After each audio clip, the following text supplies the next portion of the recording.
Hi friends, हम सुन रहे हैं मुझे चांद चाहिए। पेश है आज उसका 5वां भाग, अपनी अपनी सुख परिभाषा। 3 महीने बीत गए थे बड़ी बेटी की शादी पर। चौवन सुल्तानगंज में छुटकारे तथा आह्लाद की जो तरंगे थरथराई थी, उसकी जगह फिर पुराने दुश्चिंता की बोझिल जकड़न ने ले ली थी। कारण थी सिलबिल, और इस अनुभूति के तीखे नुकीले होने के भी 2 कारण थे। गायत्री के कच्चे अंगूर से गोरे रंग के विपरीत छोटी सांवली थी। माँ बाप घर के अंदर या बाहर और बेझिझक सिलबिल की मौजूदगी में भी राम नाम के समान हर 2 दिन बाद इस सच्चाई को दोहराते हुए यूं ठंडी सांस खींचते थे जैसे सिलबिल लंगड़ी या कानी हो। दूसरा उतना ही शोचनीय कारण सिलबिल का दिन प्रतिदिन बढ़ता हुआ स्वच्छंद व्यवहार। पता नहीं ईश्वर मुझे किस जन्म के पाप का दंड दे रहे हैं, शर्मा जी एक चुटकी तंबाकू फांकने से पहले अवसाद से रूंधे स्वर में कहते। गायत्री के जाने के बाद से रसोई और घर का मुख्य बोझ माँ के ऊपर आ गया था। बढ़ती हुई आयु की वजह से घर संसार उनके लिए सांसद बनता जा रहा था। सिलबिल कॉलेज, ट्यूशन और एक्स्ट्रा कैरिकुलम एक्टिविटीज के कारण जो मदद कर पाती थी, वह वयस्क सदस्यों द्वारा एक मत से असंतोषनीय मानी गई। उसका इतना एहसान क्या कम है जो सांझ ढले घर आ जाती है। पिता ने टिप्पणी की। माँ को परम पुलकित कर देने वाली सास बनने की ललक ऐसे बाहरी दबाव से बलवती हो उठी। उनकी पड़ोसिन और पक्की गुइयां फुलवती ने 2 टूक लहजे में राय दी। महोबा वाली, तुमने सारी उम्र हड्डियां घिसी हैं, अब वो घड़ी आ गई है कि तुम पीढ़े पर बैठी बैठी बीड़ा चबाओ और बहू की चुटनियां खींचो। इसके विपरीत शर्मा जी का दृढ़ मत था कि पहले सिलबिल को ठिये से लगाया जाए। उन्हें अंदाजा था कि यह भगीरथ प्रयत्न होगा और इसके संपन्न हो जाने पर वह तथा महादेव जैसे चारों धामों का पुण्य पालेंगे। पिछले महीने पहले ऐसा अवसर आ गया था। वर्षा संध्या समय अपने कमरे में पढ़ रही थी, तब झिल्ली ने आकर कहा, जीजी दद्दा बुलाते हैं।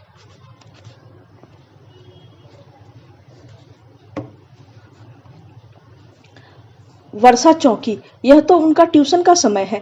आशंका की हल्की सी छाया उसकी आंखों में उभर आई। पिता बरामदे में दरी पर बैठे थे, धोती कुर्ता पहने। इसका मतलब था अभी फिर बाहर जाएंगे। छाता व थैला भी कोने में रखा था। सामने के प्याले से उन्होंने चाय का घूंट भरा। वर्षा आकर सामने खड़ी हो गई। पीछे पीछे पुछल्ली की तरह झल्ली आ रही थी। खंबे से टिकी खड़ी माँ ने कहा, झल्ली, भोग के लिए आधा पाव बतासे ले आ।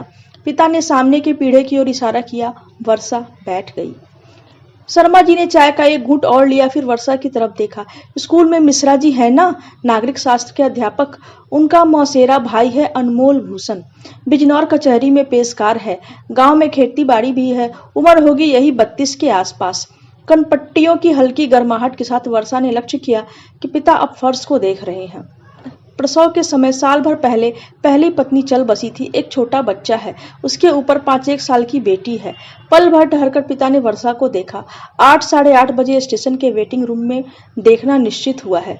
मुझे शादी नहीं करनी है, वर्षा ने स्थिर स्वर में कहा। कैसी बात करती है, पिता ने स्नेह के साथ झिड़का। जीवन में आयु के अनुसार मनुष्य का धर्म निश्चित किया गया है। वेद पुराणों ने गृहस्थ आश्रम का प्रतिपादन क्या ऐसे ही कर दिया? संसार चक्र को चलाने के सबको अपना दायित्व तो निभाना ही होता है। कौत्स ऋषि ने रघु से कहा था, अब आपकी इतनी अवस्था हो गई है कि आप विवाह करें और सबका भला करने वाले गृहस्थ आश्रम में प्रवेश करें। गृहस्थ आश्रम को कवि कुल गुरु ने सबका भला करने वाला क्या ऐसे ही कह दिया? अभी मैं बीए कर रही हूँ, वर्षा बोली। वंश की परंपरा और मर्यादा बड़ी है या तेरी बीए? पिता का स्वर इस बार ऊंचा हो गया। वर्षा खड़ी हो गई। देख सिलबिल, मैंने वचन दे दिया है कि हम वेटिंग रूम में मिलेंगे। हताश एवं क्रोध में शर्मा जी का स्वर विकृत हो गया। इस बार पत्नी ने उन्हें सहारा दिया। इस छोकरी का कुछ और छोर ही नहीं मिलता। कैसे माँ बाप के सामने तू तड़ाक किए जाती है। एक गायत्री भी थी, जहां बोलो बेचारी सुग्गे सी बैठ जाती थी। मां के अप्रत्याशित विश्वासघात का नोटिस वर्षा ने एक ठंडी निगाह से किया। शर्मा जी सिलबिल द्वारा आंखों का ऐसा नाटकीय इस्तेमाल देखकर तिनक कर खड़े हो गए। तू जा ऊपर और अच्छी सी साड़ी पहनकर आ जा।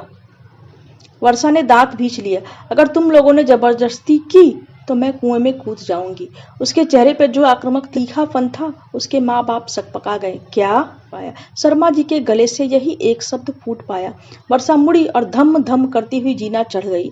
जो एक सम्मानित कवि की प्रेरणा है, उसे रूखे खुरदुरे अहलकार के साथ बांधना चाहते हैं। अपने बिस्तर पे बैठकर सिलबिल कुड़बुड़ाई, फिर तकिए के नीचे से मसला तुसला कागज निकालकर पढ़ने लगी। प्यारी प्यारी कितनी तुम्हारी मुद्राएं प्रिय। आकर्षक कमलेश कमल इंजीनियर पिता के तबादले के साथ रत्नारंभ में कॉलेज आया था और देखते देखते कॉलेज का सबसे लोकप्रिय कवि हो गया था। 15 अगस्त को भारत विजय से उसने अपनी पहचान बनाई थी। फिर अगले महीने की कविता प्रतियोगिता में रात किसी की बहुत याद आई से वह मिश्रीलाल डिग्री कॉलेज का वायरन हो गया। मंच सम्राज्ञी को शब्द चितेरे की तुच्छ भेंट। मंचन के हफ्ते भर बाद जब वर्षा सांझ के झुटपुटे में मिस कात्याल के यहाँ से लौट रही थी तो पेड़ के पीछे दुबका हुआ कमलेश एकाएक सामने आ गया और हाथ का कागज आगे बढ़ाया। अकेले लड़के के साथ उसका संवाद लीन देखा जाना कॉलेज की नैतिकता और परिवार की मर्यादा के लिए घनघोर संकट था। वह पूछने जा रही थी कि यह क्या है कि तभी उसे गेट पर एक चपरासी की झलक दिखाई दी। अगर वह तुच्छ भेंट लेने से इनकार करती तो कमलेश कमल आग्रह कर सकता था। वर्षा को लगा कि कागज थामने के अलावा कोई और विकल्प नहीं है। सड़क पर चलते हुए वर्षा का चेहरा वीर बहुटी हो गया। 3 years see green in suns and shower, then nature said a lovelier flower, on earth was never seen. कुछ समय पहले ये पंक्तियां सुनाते हुए मिस कात्याल ने बताया था कि वर्ड्सवर्थ ने लूसी को इस कविता में कालजयी बना दिया है। मन की गहनतम सतह पर भाव विभोर होते हुए वर्षा पढ़ती रही थी। प्यारी प्यारी कितनी तुम्हारी मुद्राएं प्रिय, सौम्य मुद्रा पोर पोर में मेरे मोर हो। ओए रंगमंच पे चुराया लियो तैनो मेरा चैन, चित झकझोर ओ सलोने चित चोर हो। जहां जहां देखो वहां दिख पड़े तेरी छवि, सूरजमुखी रवि की चांद के चकोर हो। मिश्रीलाल कॉलेज की प्रांगण की विद्युत लता, शाहजहांपुर के हृदय की हिलोर हो। उस रात सिलबिल को नींद नहीं आई। अब वह एक प्रतिष्ठित कवि की प्रेरणा है, साहित्य के इतिहास में अमर होने जा रही है। आज से 100 साल बाद यही कविता मिश्रीलाल डिग्री कॉलेज के बीए के कोर्स में पढ़ाई जाएगी। हफ्ते भर वर्षा हवा के पंखों पर सवार रही। जिंदगी थोड़े थोड़े बर्दाश्त के लायक हो गई थी। मेरी रचना आपको कैसी लगी? शाम ढले मिस कात्याल के यहाँ से लौटते हुए कमलेश कमल ने उसे फिर घेर लिया। सक पकाई हुई वर्षा ने बिना मुस्कान के प्रशंसा में सिर हिलाया। यह एक कलाकार को दूसरे को श्रद्धांजलि है। शायद कभी भी कुछ तनाव में था। मैं आभारी हूँ, लेकिन मेरे घर वाले सचमुच मेरा राम नाम सत्य कर देंगे। मैं हाथ जोड़ती हूँ, कृपया मुझे अकेला छोड़ दे। कमलेश की अनुराग भरी आंखों में जो आहत भाव उभरा वह वर्षा के मन को कई दिनों तक मथता रहा। कॉलेज के गलियारे में आते जाते एक पल के लिए उससे निगाह मिल जाती थी। अगर जान पाते तो शर्मा जी से विधि की विडंबना ही कहते कि जिस कालिदास ग्रंथावली से सिलबिल के मन में यमुनाभूति के सवाल सुख बुगाए थे, उसके जवाब उसे सौम्य मुर्दा के प्रति वाले कागज से मिलने शुरू हुए। आषाढ़ के पहले दिन पर्वत शिखर से मेघ को टकराते देखकर विरही यक्ष क्यों तड़प उठा। आश्रम में दुष्यंत से पहली भेंट के बीच शकुंतला ने मन ही मन अपने पर बस हो तब हो तो जाऊं क्यों कहा और विक्रम से मिलने के बाद पारिजात शैया पर लेटी हुई उर्वशी को नंदन वन का शीतल पवन जलाने क्यों लगा। ऐसे उत्तेजित करने वाले उत्तरों की झांकियां सिलबिल के भीतर अब उभरने लगी। सिलबिल को लक्ष्य करके आकाश के झरोखे से कामदेव ने अपना सम्मोहन नाम का बाण चढ़ा लिया था और वह धीरे धीरे डोरी खींचने लगा था। पर माता पिता की सतत सीताराम आराधना थी या मर्यादा पुरुषोत्तम ही अपने चंदन का ऐसा इस्तेमाल देखकर कुपित हो गए थे कि अयोध्या नरेश ने देखते देखते कवि के इंजीनियर पिता के चित्रकूट में तबादले का आदेश पत्र भिजवा दिया। प्लेटोनिक प्रेम किसे कहते हैं वर्षा यह जान गई। जिज्जी, किशोर ने उमंग से पुकार लगाई, बड़ी जिज्जी आई है। संपन्न ससुराल में प्यार और सम्मान पाने वाली बहू के सौभाग्य से आत्मदीप्त गायत्री पहली बार मैके आई। गर्भवती हो गई थी। साथ था एक ट्रंक, एक अटैची, एक बिस्तरबंद, एक डोलची, एक थर्मस, एक पर्स और नाटे से किंचित गोल मटोल पति परमेश्वर। जब दीनदयाल बैठक में आकर्षण का केंद्र बने, सास ससुर व छोटे साले साली के सामने बिजली व्यवसाय की बारीकियों पर प्रकाश डाल रहे थे तो गायत्री वर्षा के बिस्तर पर लेटी नारी जीवन में ससुराल की महत्ता विषय का विश्लेषण कर रही थी। पति के प्यार में पगी सुहागिन बात बात पर खिलखिलाती थी। कैसे पति ने स्कूटर पर बिठाकर उसे सिकोराबाद का दर्शन कराया, कैसे ब्याह के 3 महीने बाद वे हनीमून पर नैनीताल गए थे जहां वह जीवन में पहली बार होटल में ठहरी थी। इस यात्रा की स्मृति स्वरूप कुछ तस्वीरें भी उसने दिखाई। अपनी दिनचर्या का बखान करते हुए उसने सास पर विषयांतर किया और मुंगेरी तेरा चरित्र स्वयं ही काव्य है कि गहन गीतात्मक अनुभूतियों में डूबती उतराती रही। हल्की मुस्कान के साथ सामने कुर्सी पर बैठे हुए वर्षा ने पाया कि ब्याह से पहले इस घर में जिज्जी करवाहट व अपमान के जिस तन मन को छत बिछत कर देने वाले दौर से गुजरी है, उसकी हल्की सी खरोच भी उस पर बाकी नहीं रही। उस यातना से जुड़े हुए अम्मा व दद्दा को लेकर जिज्जी के मन में हल्का सा आक्रोश भी शेष नहीं रहा, बल्कि उनका जिक्र करते हुए जिज्जी वात्सल्य भाव से भर उठी। अब अम्मा बेचारी दिन भर खटती हैं और दद्दा कैसे कमजोर लगने लगे हैं। जहां वर्षा का मध्यवर्गीय भारतीय कन्या की विशाल हृदयता पर ताज्जुब हुआ, वहीं पर अपने एक एक आंसू और एक एक निद्राहीन रात का लेखा जोखा रखने वाली आत्मपीड़क प्रवृत्ति पर गलानी भी हुई। अंतोगत्वा वर्षा अपने को रोक नहीं पाई। यहाँ जो कुछ भी तुमने भोगा है वह याद नहीं आता? मुझे मरने की फुर्सत नहीं मिलती सिलबिल। जिज्जी हंसी और चूड़ियों और कंगन वाले हाथ से पेट पर हल्की सी थपकी दी। अब यह नया बखेड़ा शुरू हो रहा है। राम करे लड़का हो जाए तो चैन मिले। सास कहती है नया चंद्रहार गढ़वा के दूंगी। और खिलखिलाई। जैसे तस्कर सोना और रुपया का लेन देन करने से पहले चिन्ह स्वरूप दिए गए एक नोट के दो फटे हुए टुकड़ों को जोड़कर देखते हैं, उसी तरह जिज्जी के साथ की पहले की कटी हुई अंतरंगता के रोए रेसे जोड़कर देखे, पर वे मिले नहीं। उसके मुंह से एक ठंडी सांस निकल गई। सिलबिल, तुम क्यों अम्मा दद्दा के पीछे पड़ी हो? जब दीनदयाल ने साले सालियों के साथ पिक्चर व चाट खाने का कार्यक्रम बनाया तो जिज्जी ने इस अवसर पर का उपयोग वर्षा के लिए स्त्री धर्म प्रबोधनी के समान किया। अच्छा, तुम्हारी भी चाबी भर दी उन्होंने? गायत्री ने उसका हाथ अपने हाथ में दबाते हुए कहा। बहन, तू एक बार 7 फेरे लगा के तो देख। जब पति का प्यार मिलेगा तो तेरे भीतर का सारा गुस्सा हवा हो जाएगा। और अर्थ भरी मुस्कान के साथ उसे चिकोटी काटी। उसका जी चाहा कि कहे, अगर गुस्सा न मिटा तो वह क्या करेगी? बाकी जिंदगी गुस्सा मिटने की प्रतीक्षा करती रहेगी, जिसके दौरान चंद बाल गोपाल उसकी झोली में गिरते जाएंगे।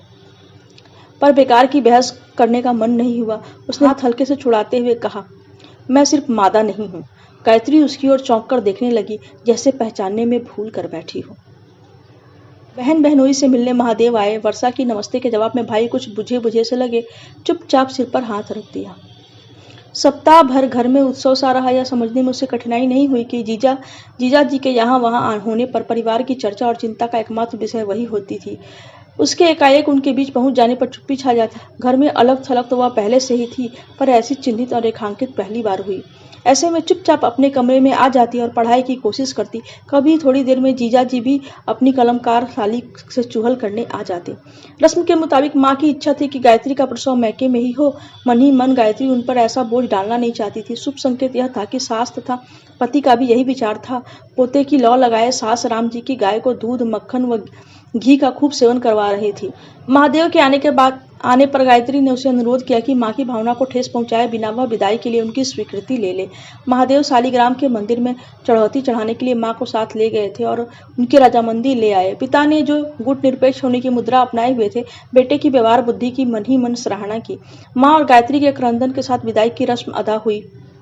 पिता और महादेव की आंखें भी सजल पाई गईं। वर्षा को गले से लगाती हुई जिज्जी सिसकियों के बीच फुसफुसाई, सिलबिल, अपना जीवन संवार बहन। सिलबिल का मन भी भर आया। पल्लू से आंख पूछते हुए सोचा, यही कोशिश तो कर रही हूँ।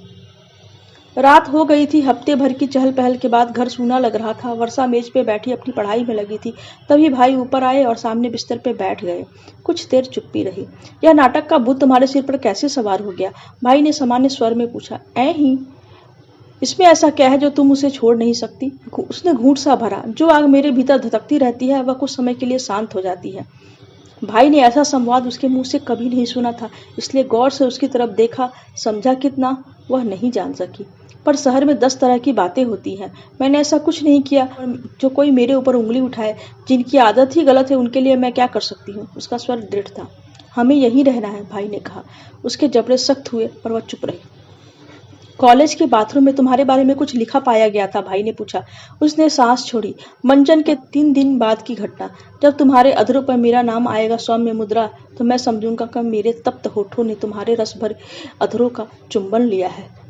मयंक दत्त का यह संवाद छात्रों के टॉयलेट में किसी ने दीवार पर लिख दिया था और सौम्य मुद्रा को काट कर वर्षा नाम जोड़ दिया था।